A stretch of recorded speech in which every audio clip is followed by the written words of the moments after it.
Chairman of the Independent National Electoral Commission (INEC), Professor Mahmood Yakubu, and his national commissioners on Wednesday met with members of the various transport unions which the commission had engaged during the 2023 general elections. The meeting, which had as its main objective the review of the conduct of the 2023 general elections, was also attended by electoral officers.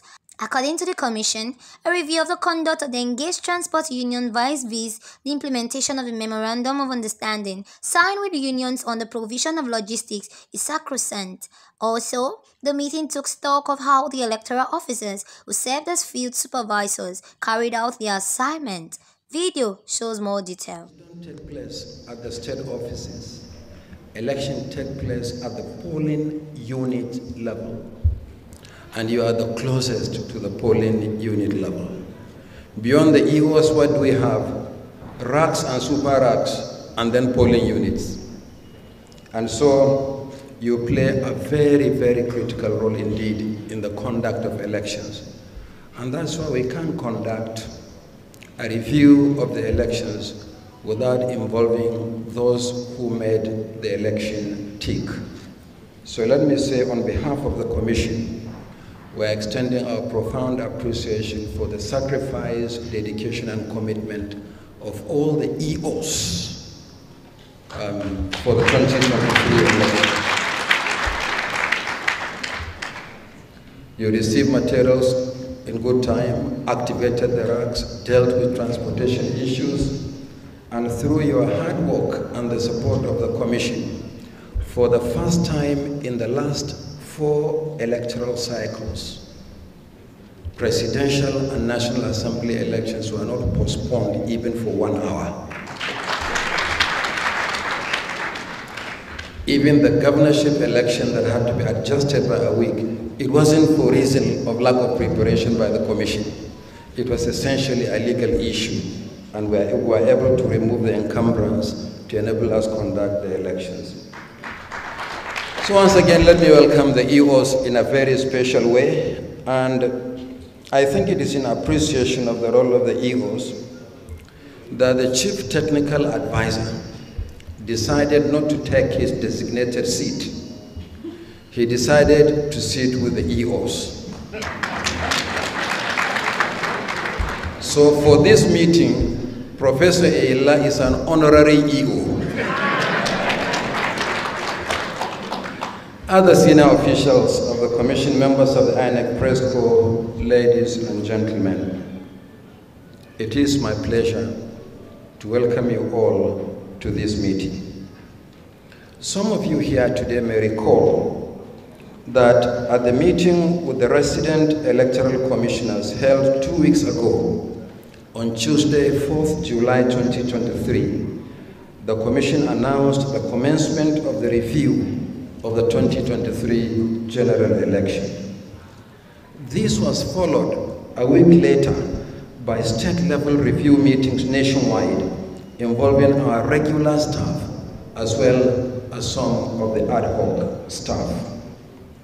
Today, we commenced a more focused engagement at the national level with the Commission's frontline officials, the electoral officers. We also considered it appropriate to interface with transport providers to review logistic arrangements by inviting the leadership of the National Union of Road Transport Workers, the National Association of Road Transport Owners, and the Maritime Workers Union of Nigeria. There is no doubt that the success of any election primarily depends on the ability to deploy personnel and materials to various locations. In Nigeria, this involves the biggest logistics deployment the nation periodically undertakes across vast terrains and often difficult topography. There is no logistic activity that this nation undertakes in peacetime or even in wartime like elections, where personnel and materials are deployed to almost 180,000 locations by land, by air, and by sea, and you make this happen. I think you deserve to clap for yourself for the service you rendered at this time. Now, logistics or transportation has been a perennial challenge over time, but is now compounded by the issue of infrastructure and insecurity. However, the Commission has to deploy personnel and materials not only for election day activities, but electoral activities in general, covering the period before, during, and after the elections. Many of the activities, such as the continuous voters registration, monitoring of party primaries for the nomination of candidates for the election, and the procurement and deployment of sensitive and non-sensitive materials must be accomplished ahead of the election. Otherwise, critical election day processes will be impossible. This meeting, therefore, provides an opportunity to interact on a wide range of themes, covering at least 10 critical areas which I've highlighted. Number one, we need to review the general state of preparedness for the 2023 general election. Number two, voters' registration process and the associated issues of adequacy, timing, display of the voters' register for claims and objections, clean up of the voters' register, and collection of the PVCs, the permanent voters' card. Number three, recruitment, training, deployment, and remuneration of ad hoc staff, including specific issues of mode of recruitment, conduct of training, effectiveness and utility of the e-learning platforms, and strategy for efficient payment of ad hoc staff. Four, matters arising from the implementation of the expansion of voter access to polling units. Number five, receipt and deployment of election materials. Six, technology during elections, including the various portals for the nomination of ad hoc staff, candidates, accreditation of observers, and media organizations, as well as the polling and collation agents, and voter registration, accreditation, and result management. Under the law, the names of polling agents are supposed to be submitted to the electoral officers through the resident electoral commissioners. One of the innovations introduced by the commission was to create a portal whereby parties can upload the names of their agents, and the commission produced customized ID cards, including photographs of the polling agents.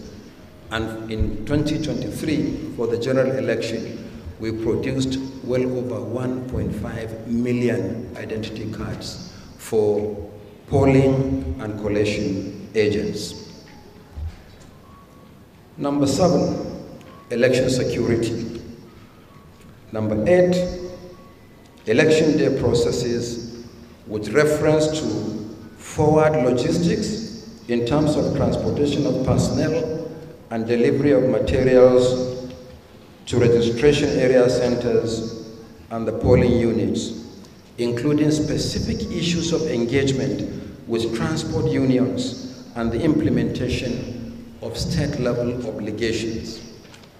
We have a memorandum of understanding with the unions, but we have contracts with individual transport providers, and a certain percentage of the cost of each vehicle goes to the unions for effective supervision. Would like to hear from you, how effectively did this work? And reverse logistics. It's not only about forward logistics, but reverse logistics and movement of personnel and retrieval of field assets. When they deployed the ad hoc personnel and the materials, were the vehicles available for reverse logistics?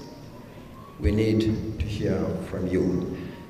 Number 9, inventory of election materials, particularly the status and storage of reusable assets, such as ballot boxes, voting cubicles, electric power generators, and so many more. These are materials that we use over and over again, and therefore all usable materials we must have an inventory of them. Number 9, physical conditions of storage and other immovable facilities. How good are the storage facilities in the various local government offices? And what about the assets? Bearing in mind that in addition to conducting pre-election activities and electoral activities, INEC also manages some of the largest real estate in this country. Very few people know that we have over 1,000 buildings that INEC has to maintain. The headquarters in Abuja, the annex in Blantyre, the Electoral Institute, 36 state offices, plus the FCT 37. We have 6 zonal stores, 2 sub-zonal stores in Lagos and Kano. We have offices in 774 local government areas.